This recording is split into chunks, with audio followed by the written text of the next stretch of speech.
വയസ്സ് മാത്രം പ്രായമുള്ള ഷഹബാസ് എന്ന് പറയുന്ന ഒരു കൊച്ചുമിടുക്കന്റെ വീട്ടിൽ നിന്നാണ് ഞങ്ങൾ അല്പം സമയം മുമ്പ് ഈ ജാഥയിലേക്ക് ഇറങ്ങുന്നതിന് മുമ്പ് പുറപ്പെട്ടത്. ഷഹബാസിന്റെ ഉപ്പയെ അടുത്തിരുന്ന് കണ്ട് സംസാരിച്ചിരുന്നു. ആ സംസാരിച്ചപ്പോ ഉപ്പ മകനെ പറ്റി പറഞ്ഞ ഏറ്റവും പ്രധാനപ്പെട്ട വാചകം നമ്മളോട് പറഞ്ഞത് അവന്റെ ഏറ്റവും വലിയ ആഗ്രഹം അവന്റെ ഉമ്മ വിഷമിക്കരുത് എന്നുള്ളതാണ്.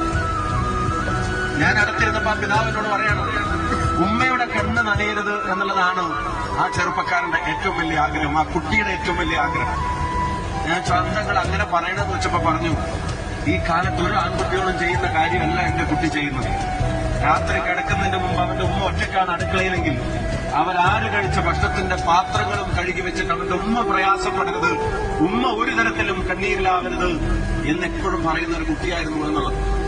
ഞാൻ വടകരയിലും പാലക്കാടൊക്കെ ഇരിക്കുന്ന സമയത്ത് പത്രമാധ്യമങ്ങളുടെയും സോഷ്യൽ മീഡിയയിലൂടെയും കണ്ടൊരു അദ്ദേഹത്തിന്റെ ഷഹബാസിന്റെ പ്രിയപ്പെട്ട ഒരു സുഹൃത്ത്, എന്താ കുട്ടിയുടെ പേരാണ്, വെള്ള ഷർട്ടൊക്കെ ഇട്ടിട്ട് വന്നിരുന്ന ആ സുഹൃത്ത് വന്നിട്ട് പൊട്ടിക്കരഞ്ഞുകൊണ്ട് പറയുന്നത് അവനോടും ഷഹബാസ് എപ്പോഴും പറയുമായിരുന്നു, എന്റെ ഉമ്മയുടെ കണ്ണീര് വരരുത്, എന്റെ ഉമ്മ കരയരുത് എന്നുള്ളത് ആ കുട്ടി എപ്പോഴും പറയുമായിരുന്നു. ഒരിക്കലും തന്റെ ഉമ്മ കരയരുതെന്ന് ആഗ്രഹിച്ച ചെറുപ്പക്കാരന്റെ ഉമ്മയെ നിത്യ കണ്ണീരിലാഴ്ത്തിക്കൊണ്ടാണ്, ജീവിതാവസാനം വരെ കണ്ണീര് തോരാതെ ആക്കിക്കൊണ്ടാണ് ആ